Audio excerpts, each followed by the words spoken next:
Buenos días, mi nombre es Felipe. Vamos a darle una charla de anatomía de cirugía de columna y les voy a mostrar algunas claves para realizar la toma pedicular en la columna dorsal y para realizar de una forma segura una vertebrectomía con un abordaje posterior. Acá les tengo el primer caso clínico. Este es un paciente de 40 años, paciente que tiene un antecedente de acondroplastia. Él consulta por un dolor lumbar y radicular. Le tomamos unas radiografías panorámicas y vemos que tiene una deformidad cifótica en unión oracolumbar. Vemos que el ápex de la deformidad está en la vértebra de L1 y que esta vértebra de L1 va a estar hipoplásica. Además tiene una deformidad escoliótica muy leve, son 14 grados. Y este paciente lo vamos a empezar a desarrollar en el transcurso de la charla. Este es el segundo caso clínico. Es una mujer, tiene 58 años. Ella tiene un antecedente de un cáncer de seno, cáncer de mama triple negativo. La consulta por un dolor espinal axial y una paraparesia súbita. Ella ingresó con una fuerza de 2, asociada a una retención urinaria. Y le tomamos una tomografía y vemos que tiene un colapso de T6, 80%, y tiene un síndrome de compresión epidural oncológico. Este es el otro caso al que le vamos a hacer una vertebrectomía. Le vamos a comenzar. Para empezar a hablar de la vertebrectomía, primero quiero explicarles un poco las indicaciones y un poco de cómo se hace la toma pedicular, que digamos que es el primer tema de la charla. Hoy les voy a hablar de dónde son los puntos de entrada, cómo se dirigen los profundizadores, de los tornillos dorsales. Lo más importante entonces va a ser realizar una disección subperióstica. Digamos que en todo tipo de cirugía, ya sea de cráneo o de columna, el abordaje es quizás la clave, una clave muy importante. Entonces miremos que hacer una disección subperióstica nos debe siempre respetar el complejo ligamentario, que iría acá, y tenemos también que tener mucho cuidado con la articulación facetaria para no irla a dañar, que se encuentra acá. ¿Hasta dónde debemos hacer la disección? Más o menos hasta poder ver el tercio medio de las transversas, y ya vamos a ver que cuando vamos a hacer una corrección de una escoliosis, digamos que se tienen que ver un poquito más. ¿Cuáles son las claves para hacer una disección adecuada? Entonces, estas son como mis 3 consejos.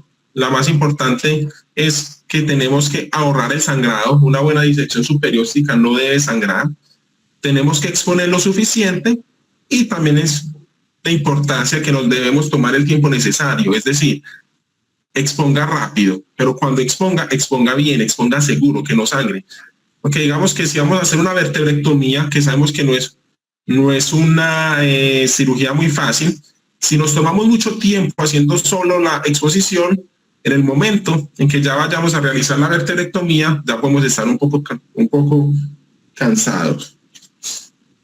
¿Cómo se hace la disección para los compañeros R1 y los compañeros R2? Entonces, el paciente se posiciona en la mesa quirúrgica, él está en posición prono, y acá lo que les quiero mostrar con esta imagen es cómo son las direcciones de las fibras musculares. Miren cómo las direcciones de las fibras musculares vienen así. Entonces, la disección siempre se debe hacer siguiendo la dirección de las fibras, o sea, tenemos que empezar a exponer desde arriba hacia abajo. Y así evitamos un sangrado involuntario que muchas veces pasa cuando hacemos la disección de abajo hacia arriba. Importante recordar, preservar en lo posible el complejo ligamentario posterior. ¿Hasta dónde debemos exponer? Entonces, cuando vamos a hacer una fijación dorsal simple por un trauma, por una fractura, debemos exponer al menos hasta el tercio medio de la apófisis transversa, pero muchas veces cuando vamos a hacer una corrección de una escoliosis o un manejo de una metástasis, Y en este caso, cuando vamos a hacer una vertebrectomía, debemos exponer al menos hasta el tercio medial de la unión costotransversa. ¿Dónde son los puntos de entrada? Este es el punto de entrada tradicional, el que nos muestra la AO, pero más tarde les voy a mostrar como un punto nuevo, un punto más seguro, y es el punto que yo he aprendido en mi residencia, que usamos nosotros aquí en el servicio, que digamos que varía mucho. Una cosa importante con esta imagen es la dirección de las facetas. Miremos que cuando estamos haciendo una cirugía de una columna dorsal, las facetas tienen una dirección coronal diferente a cuando hacemos una cirugía en la columna lumbar, que las facetas tienen una dirección sagital. Esa es una clave para, digamos, cuando uno está haciendo la exposición y usted no sabe si está en T12, está en L1 o está en L2, mire qué dirección tienen las facetas. Si tienen dirección coronal, está en la columna dorsal; si tiene dirección sagital, está en la columna lumbar. ¿Cómo se hace entonces la toma pedicular? Esta es una dirección adecuada para colocar un tornillo. Digamos que siempre tenemos que tener un iniciador. Y lo más importante, digamos que uno de los miedos que a uno le da como residente es esto: ¿cómo hacer la dirección de una toma pedicular seguro? Digamos que cuando uno es pequeño y uno no ha hecho muchas cirugías de columna, uno siempre es tratando de aprenderse los grados, de qué grado hacer de inclinación cuando es un tornillo en T12, T10 y en las vértebras lumbares, pero ya les voy a mostrar, digamos, unas claves para hacerlo más fácil. Entonces, la toma pedicular, la primera clave que les quiero recomendar es que siempre los pedículos deben ser mediales, deben ser triangulados, deben tener esta dirección, los dos tornillos deben ser simétricos, porque muchas veces uno queda contento si hace una toma pedicular así, pero digamos que si usted hace una toma pedicular así como esta segunda raya que les hice, tiene menor fuerza de agarre y tiene más riesgo de hacer por un lado el tornillo. Una clave para poder hacer una toma pedicular adecuada es la siguiente. En el año 2019, el doctor Lenke, digamos que es un ortopedista especialista en deformidades espinales, analizando un punto más lateral que el que les acabo de mostrar, que nos indica la AOSPAE. Con ese punto, lo que busca el doctor Lenke es lo siguiente: tratar de hacer un punto de entrada más lateral, más seguro, que permitiera lo siguiente: poder hacer tomas pediculares más trianguladas para poder tener, digamos, que una fuerza de agarre mayor. Esta foto es lo que, digamos, que uno espera ver cuando está en el quirófano. Digamos que la dirección de los tornillos siempre debe ser hacia medial y nunca debe sobrepasar la línea media. Un consejo que escuchamos mucho es que el tornillo debería tocar acá el complejo ligamentario. Es importante, pero la clave es, por ejemplo, que este tornillo acá izquierdo, que no nos vaya a pasar la línea media. Siempre tiene que estar dirigidos hacia la línea media, que eso nos va a ayudar a tener una dirección triangulada. Y la otra clave es esta: ¿dónde debe ir el tornillo? Voy a pintarles acá el cuerpo vertebral. Ese es el cuerpo vertebral y el tornillo idealmente debería quedar metafisiario. Digamos que acá en la metáfisis tenemos hueso cortical, que cuando el tornillo queda adecuadamente metafisiario, como esta vértebra de encima, miren cómo quedó en el tercio superior. Al tener un agarre cortical, previene el pull-out, a diferencia de este que quedó parte en el cuerpo, que tiene más hueso esponjoso y tiene menor fuerza de agarre. Entonces, ¿dónde debe quedar un tornillo? Acá nos muestran esta vértebra de encima, en el tercio superior del cuerpo vertebral. Esto es cuando vemos, digamos, la foto en la... Recordemos que cuando estamos haciendo una cirugía de columna es indispensable hacer las dos fotos. Una foto AP, que la foto AP considero yo que es la más importante, porque es la que nos va a decir de una forma indirecta si su tornillo está mediano o lateral. La clave entonces siempre es dirigirlo hacia el complejo ligamentario y nunca nunca pasar esta línea media. Y una foto lateral, que es la que nos va a decir si su tornillo verdaderamente le quedó metaficiario o no. ¿Qué nos dice el doctor Lenke? Bueno, el doctor Lenke nos va a decir lo siguiente. Recuerden que la Auspein nos decía lo siguiente: hacer así, y el punto de entrada sería acá. Eso era lo que nos decía la Auspein. Pero ¿qué nos dice el doctor Lenke? Vamos a hacer un punto de entrada más lateral para poder hacer una triangulación mayor. Una clave importante para que los tornillos nos queden simétricos es la siguiente. Cuando usted está operando el lado derecho, de este lado de acá, cuando usted tenga la lesna, el Lenke, el profundizador, diríjase, triangúlese con el punto de entrada contralateral, con la articulación facetaria. Diríjase hacia acá. Es decir, la dirección cráneo-caudal debe ser, si usted va a entrar en este lado, debes dirigir la Lenke hacia esta articulación y así vas a buscar que los tornillos se queden completamente triangulados.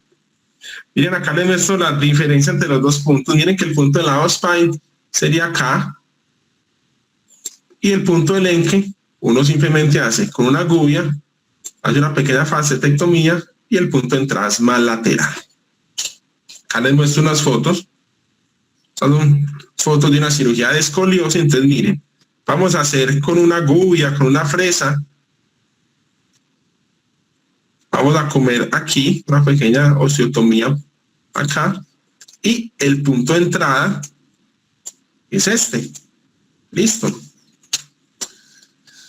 ¿Cuáles son los riesgos? Cuando uno está aprendiendo, uno está, digamos, como yo que me encuentro, digamos que empezando mi formación en la cirugía de deformidad, en la cirugía de columna, el riesgo es este, que uno siempre tiene riesgo de meterse al canal. Entonces, ¿cuál es una clave que les decía al principio, que uno muchas veces es pensando qué grado de angulación le doy a la Lenke? ¿Cuál grado es este? Yo me acuerdo cuando yo estaba empezando a colocar mis tornillos, que yo me descargaba diferentes aplicaciones que me enseñaran los grados, y con el paso del tiempo yo me di cuenta que la Lenke tiene esta forma, digamos, un poco curva, precisamente para eso, para evitar, digamos, perderse del pedículo. Digamos que al tener esta forma curva, la Lenke lo que te permite lo siguiente. Digamos que estamos haciendo la toma pedicular y usted está tan cerca de la pared medial que la Lenke usted la empieza a sentir más dura porque ya está entrando un hueso cortical. Cuando usted la siente dura, como la Lenke tiene esta forma curva, simplemente gírela 180 grados y lo que te va a permitir esta curvita es no perder todo el trayecto que ya llevabas, sino simplemente modificar el trayecto que te estabas haciendo, y así uno siente con la mano cómo está pasando el hueso pedicular, que es un hueso esponjoso, y cómo te va direccionando hacia el cuerpo vertebral. Otra clave es la siguiente: cuando usted está haciendo una toma pedicular dorsal, recordemos que los pedículos miden aproximadamente 2 centímetros. Entonces, los primeros 2 centímetros uno los hace con la Lenke en esta posición hacia afuera, lo saca, palpa, mira si verdaderamente tiene un trayecto completamente cilíndrico, si está rodeado por huesos, y si es así, continúa la Lenke ya hasta 3, 3,5 o 4, que eso te va a asegurar que ya estás en el cuerpo vertebral. Y así deben quedar los tornillos cuando uno, digamos, los ve en una vista axial. Miren que el punto de entrada es un punto de entrada un poco más lateral, y lo más importante, siempre triangulados con la línea media, siempre dirigidos. ¿Y cómo hacer esto? Uno muchas veces, digamos que uno le pregunta a los profesores, a Julián, a Gustavo, a Nacho, a los que ya son especialistas en columna, al profe Rivera, ¿cómo hacen para que los dos tornillos les queden tan similares? La clave es la que les mostré. Si yo voy a poner este tornillo derecho, la dirección cráneo-caudal debe ser con el punto de entrada contralateral. Y así voy a asegurar no solo que me queden los dos tornillos triangulados, sino voy a buscar que me queden lo más simétrico posible. Les he hablado, digamos, que de un paciente con un trauma o con una fractura, pero ahora va, digamos, que un tema que a uno se le hace un poco más complejo y es cómo hacer una toma pedicular dorsal en un paciente con escoliosis. Recordemos que la escoliosis es una deformidad tridimensional, es decir, cuando uno ve esta foto, uno piensa que el paciente solo tiene una deformidad, pero el paciente con escoliosis tiene una rotación, o sea que es una deformidad axial, tiene cifosis o hipocifosis, o sea que es una deformidad sagital también, y tenemos la que ya conocemos, la deformidad coronal. Entonces, tenemos acá la comparación. Un paciente sin deformidad, que miren el punto de entrada, es el mismo, listo, y la dirección, miren cómo es de fácil, que es la que ya les mostré, pero miren acá el paciente con escoliosis, miren esta vértebra acá, como les muestro que está completamente rotada, o sea, miren en el plano axial, cómo es la vértebra de un paciente con escoliosis. Entonces, lo que hice yo con estas flechas fue lo siguiente, copié y pegué las flechas de cómo serían para mí la toma pedicular de un paciente sano, o sea, de un paciente que no tiene deformidad, y las trasladé a este paciente.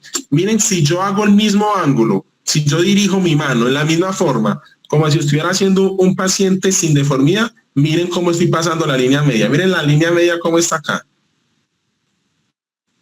Entonces miren este tornillo, cómo está completamente medial. Entonces, así no se debe hacer la toma pedicular de un paciente con deformidad. Otra cosa importante, recordemos ahorita que les mostré que para buscar que los tornillos nos queden cilíndricos, yo debo dirigir mi mano. Si voy a poner este pedículo, lo dirijo hacia acá. Pero miren, el paciente con escoliosis, que uno se puede, digamos que sentir extraño, porque miremos como los tornillos de la derecha están más abajo de los tornillos de la izquierda. Pero recordemos que este paciente tiene esa vértebra completamente rotada. O sea, en la escoliosis siga ese consejo. Dirija su tornillo, el que está de la parte derecha en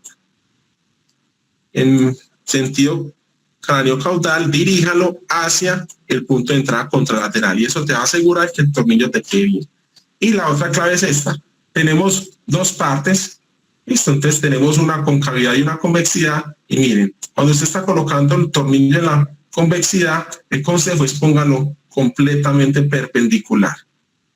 Digamos que esta angulación puede variar según el grado de rotación del paciente, pero no lo ponga medial. El tornillo de la convexidad no puede ir medial, no le des mucha angulación. A diferencia del tornillo de la concavidad. Miren este tornillo de la concavidad que está dirigido mucho más medial que un tornillo, digamos, de un paciente sin deformidad. Y la otra clave es la misma. Sienta la lenque. Recuerde que la lenque tiene una curva que te permite ir sintiendo con la mano. Si vas por hueso esponjoso, que es el hueso del pedículo, cuando uno va en la mitad del pedículo es un hueso suave, uno lo siente. Si se pone duro, retírese, eso quiere decir que te estás aproximando hacia la cortical, cambie la dirección. Esa es la clave para poner un tornillo de una deformidad. Sentir y tener en la mente esto. Entonces acá les traigo un trabajo que tuve la suerte de presentar en el Congreso Brasilero de Columna. Este trabajo lo hice con el doctor Gustavo, con el doctor Julián, con Esteban y con Jaime. Digamos que lo que buscamos fue lo siguiente. Tomamos esos puntos anatómicos que ya les mencioné, de cómo poner un tornillo pedicular en un paciente con escoliosis, y lo que hicimos fue ver la seguridad cuando hacemos escoliosis infantiles. ¿Qué encontramos? Entonces miren acá como les estoy mostrando que al poner un tornillo en esos puntos de entrada, digamos que tengo mayor fuerza, que me va a permitir un pull out porque el tornillo me queda más triangulado y nos permite hacer una toma de las tres columnas de una forma segura. Digamos que cuando uno pone un tornillo de esos tornillos que quedan laterales, usted no está haciendo verdaderamente una toma de las tres columnas, porque la columna anterior, la del tercio anterior del cuerpo, no la estás cogiendo. Entonces digamos que ahí cuando tenés más fuerza de hacer un pull out. Cuando hacemos esta toma con la técnica freehand a mano alzada, miren que tenemos un muy bajo índice de tener una malposición del tornillo, y lo más importante es esto: las complicaciones neurovasculares, miren con este punto cómo son de bajas, menos de un 1%. estos consejos, digamos que cuando usted hace esta toma pedicular, usted va a tener un punto de entrada más ventral que te va a permitir estar no solo más cerca de la entrada del pedículo, sino dar una angulación más medial que, vuelvo y repito, te va a dar mayor fuerza para evitar el pull-out. Entonces, esos eran los objetivos del estudio, que eran, digamos, buscar la seguridad de este tipo de punto de entrada en un paciente con deformidad menor de 18 años. Y estos fueron nuestros hallazgos. Entre diciembre del 2018 y febrero del 2022 encontramos 33 niños, digamos que la edad media era de 16 años, pero nos iban desde los 13 hasta los 18. La mayoría de los pacientes tenían escoliosis idiopática del adolescente, 8 pacientes tenían escoliosis neuromuscular y solo un paciente tenía escoliosis congénita. En total, se colocaron 507 tornillos torácicos. De esta serie nosotros excluimos los tornillos de T11 y T12, que digamos que la dirección, la toma de ellos es, digamos, un poco diferente, se parece un poco más como a esa transición toracolumbar, o sea, tienen como un poco de semejanza con el tornillo de L1. Entonces los eliminamos. Entonces, de estos 507 tornillos, ¿cuántos tornillos quedaron mal puestos? Estos son fotos reales, son casos de nosotros. Este es un paciente con una deformidad. Este es un tornillo que está adecuadamente posicionado. Miren que yo sigo esta trayectoria, como este tornillo está completamente triangulado adecuadamente, pero miren este tornillo, miren cómo está ingresando al canal. Entonces, ¿qué queríamos describir nosotros? Primero, ¿cuántos tornillos quedaron así, mediales? Pero ¿cuál es el susto? No todo tornillo medial quiere decir que el paciente vaya a tener complicaciones neurovasculares. Queremos ver de estos tornillos mediales cuántos necesitaron reintervención o cuántos hicieron déficit. Miren acá, 27 tornillos tuvieron un trayecto medial en las tomografías posoperatorias, pero ¿qué vimos? La gran mayoría tenían escoliosis neuromuscular. 87% de estos 23 tornillos que quedaron mediales tenían escoliosis neuromuscular. Recuerden que en esas escoliosis muchas veces puede haber una displasia pedicular, por lo cual te puedes encontrar un pedículo más pequeño. De esos 27 tornillos que quedaron con una dirección medial, recuerden que fueron 27 de 507, solo 2 pacientes se sometieron a reintervención por deterioro neurológico o dolor postoperatorio. Acá les muestro el otro caso, en la dirección como con el punto de entrada que les mostré, miren la dirección como está completamente medial. Solo 2 pacientes tuvieron que ser reintervenidos. ¿Pero qué pasó? Después de 3 meses, ningún paciente, repito, ningún paciente tuvo complicaciones neurológicas. O sea, estos 2 pacientes se reintervinieron y mejoraron. Y la complicación neurológica más frecuente fue paraparesia leve y dolor. Entonces, lo que descubrimos es que este punto de entrada que les mostré, que se mostró idealmente para deformidades del adulto, también es seguro para una toma pedicular de un paciente con una deformidad pediátrica. Sin embargo, es más seguro para un paciente con una escoliosis idiopática que para un paciente con escoliosis neuromuscular, que recordemos que este tipo de escoliosis se puede asociar con una hipoplasia de los pedículos. Listo. Este es un paciente con una escoliosis idiopática y este es un paciente con una escoliosis neuromuscular que tuvo dolor postoperatorio, tenía un tornillo medial, pero no tuvo ningún déficit neurológico. Entonces, usted puede tener un tornillo medial, pero si el paciente no está sintomático, es más riesgoso reintervenirlo que dejarlo así. Bueno, entonces, no nos quedemos como este muchacho, como este señor, y pensemos, si ya, digamos, queda claro dónde se hace la toma pedicular dorsal, vamos a ver cómo se hace una vertebrectomía por un abordaje posterior. Cuando vamos a hacer la vertebrectomía, tenemos que recordar que tenemos que hacer un abordaje mayor, un abordaje más grande, más amplio, porque yo tengo que ver. Recuerden que cuando les dije que íbamos a hacer una toma pedicular, tengo que ver al menos el tercio medio de la transversa, pero cuando hace una vertebrectomía, si estoy en la columna lumbar, tengo que ver en la totalidad el borde lateral de la transversa. Pero si estoy en la columna dorsal, tengo que ver el tercio medial de la unión costotransversa, porque eso se tiene que retirar para poder ingresar hacia la vertebrectomía. ¿Qué es una vertebrectomía posterior? Una vertebrectomía posterior es un tipo de osteotomía, eso tiene que quedar claro. Son tipos de osteotomía 5 o 6. Recordemos rápidamente las osteotomías, una osteotomía 1 o una Smith-Petersen, una osteotomía 2,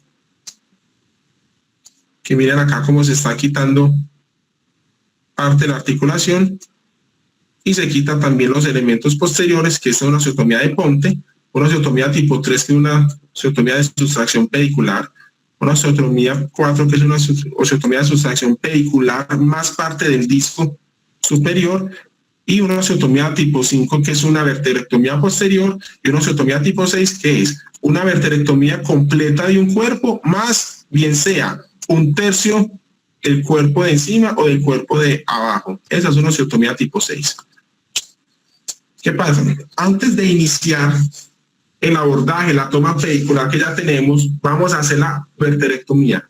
Antes de usted empezar a hacer la osteotomía, de usted empezar a desarticular esa vértebra que vas a dejar suelta para hacer la osteotomía, por favor, coloque una barra transitoria. Coloque una barra transitoria en el lado contrario de donde vas a empezar.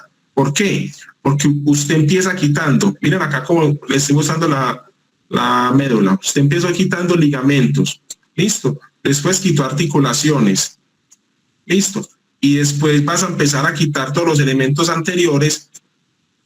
La columna te va a quedar con riesgo de que te haga esto, de que te gire. Entonces siempre póngale una barra transitoria antes de empezar para evitar complicaciones neurológicas. Listo, siempre coloque una barra transitoria. Existen muchas formas de hacer una vertebrectomía. Digamos que he tenido la suerte de ver estos dos tipos. Hay algunos cirujanos que prefieren hacer con fresa, otros neurocirujanos que pueden hacerlo con gubia y lo prefieren hacer con un tornillo. ¿Cuál es la técnica del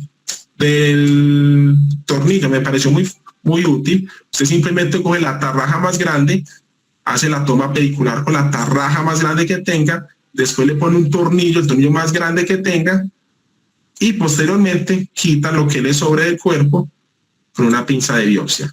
Lo importante, ¿cuál es? Recuerde que al usted hacer una osteotomía, usted está liberando toda la columna, pero adelante siempre van a haber grandes vasos. Entonces, puedes dejar, digamos que la cortical anterior para que te esté protegiendo de ese contacto con los vasos. Este es un paciente de nosotros. Miren acá cómo acá en el punto rojo les marco una barra transitoria. Nunca haga una vertebrectomía posterior sin poner una barra transitoria. No deje esa columna con riesgo de hacer una deformidad rotacional. Coloca la barra transitoria y como la barra transitoria en este caso está en el lado derecho, el abordaje lo va a hacer del lado izquierdo. Lo hago del lado izquierdo. Miren cómo hago completamente una vertebrectomía. Miren acá la médula cómo queda completamente libre en 360 grados, y por aquí es donde se debe meter el cilindro, el reemplazo corporal. Otra cosa importante es siempre haga este tipo de cirugías acompañado, no se ponga una vertebrectomía con la cirugía grande solo. Y acá les muestro, tengo la barra transitoria, hago mi abordaje por este lado, saco la mayor parte del cuerpo por este abordaje y después cambio la barra si tengo la necesidad y termino de sacar, bien sea el tercio lateral izquierdo y parte del pedículo de este lado que me pudo quedar. Este es un paciente de nosotros, miren que le hice una vertebrectomía posterior de 2 niveles, o sea, una osteotomía tipo 6, y se pone el cilindro. Mírenlo acá. Este es otro caso. Este es un paciente con una metástasis, con un tumor primario. Miren como siempre pongo la barra transitoria del lado contrario por el que voy a hacer el abordaje.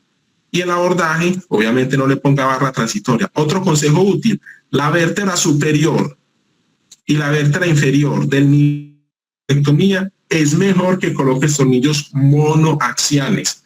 Y ya los segmentos distales puedes colocar tornillos poliaxiales. Va a tener tornillos monoaxiales acá, así proximales al área de la osteotomía. Digamos que proteges más de ese, como ese craft shank que te puede dar si no los pones.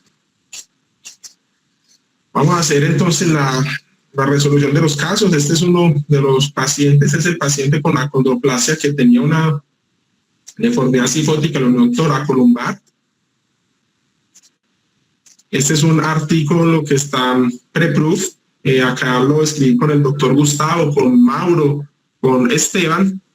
Está para ser aceptado y pre-proof por la revista de la SRS. Digamos que la SRS es la Sociedad Mundial de Deformidades. ¿Y qué fue lo interesante? ¿Qué fue lo interesante del artículo? No en todos, repito, no en todos los pacientes que tienen deformidad toracolumbar cifótica se debía hacer verterectomía posterior, porque todos estamos pensando, venga, ¿y por qué no se hace una verterectomía con un abordaje lateral? ¿Qué encontramos nosotros? En la literatura, actualmente solo existen 5 casos de este tipo de deformidades manejados con verterectomía posterior. ¿Y qué nos dimos cuenta?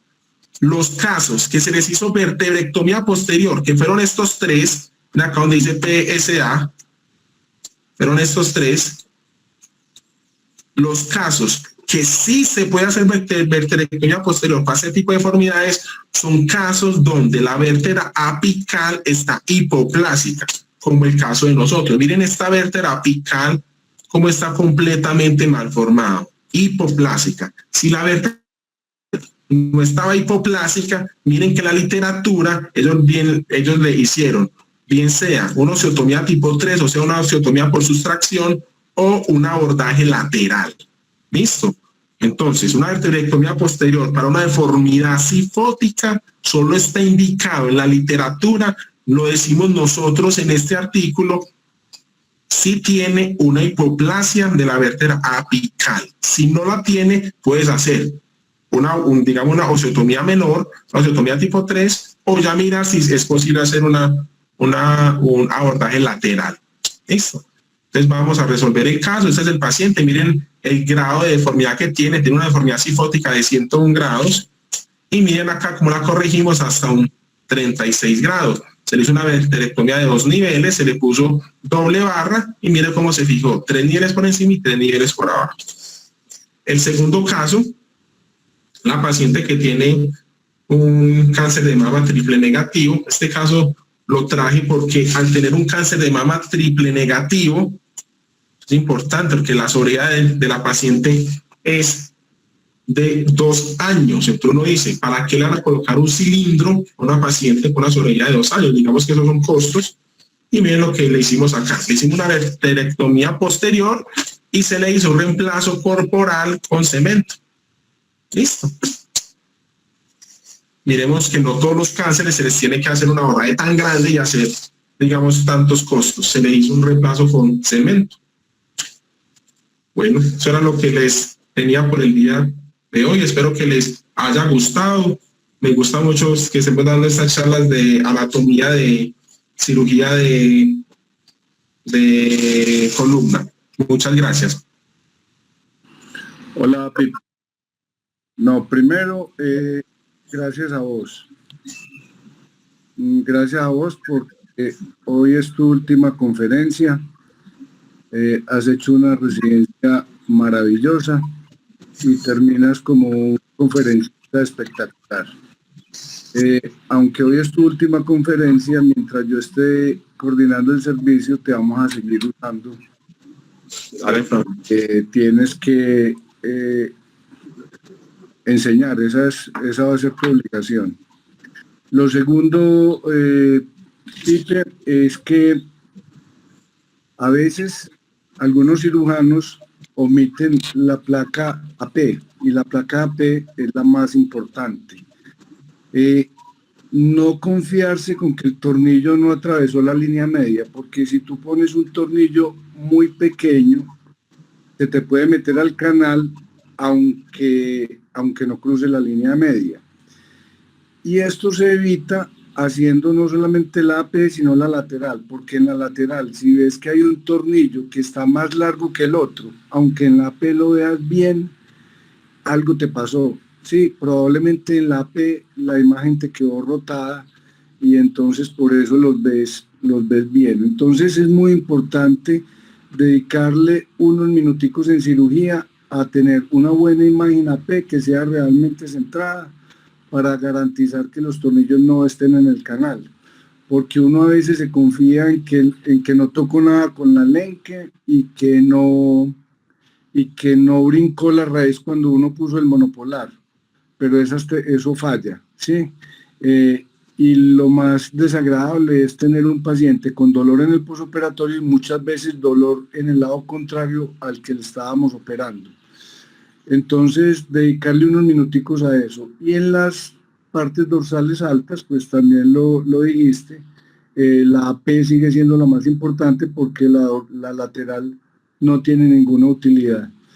Me gustó el truco que dijiste, poner un tornillo grande para destruir un poquitico la vértebra en la osteotomía de sustracción pedicular, porque eso es una ayuda buena. Y finalmente, importantísimo, hacer esta cirugía entre dos personas, porque es una cirugía que desgasta mucho, que sangra mucho y que uno necesita otra persona que tenga conocimiento de la técnica, ojalá dos monopolares, uno a un lado y el otro al otro lado, para que el tiempo quirúrgico sea más corto. Bueno, nuevamente te felicito, Felipe. Te deseo muchos éxitos en tu vida profesional. Muchas gracias, profe. Dice, Penny, ¿cómo así que no te sabías esa técnica si vos fuiste uno de los que me la enseñó? Por darte méritos. Eso, así es que es por muchas gracias. Bueno, es que yo aprendo muchas cosas de las residentes. Lo que pasa es que son trucos míos, pero yo les aprendo mucho a ustedes. Así es, profe, gracias.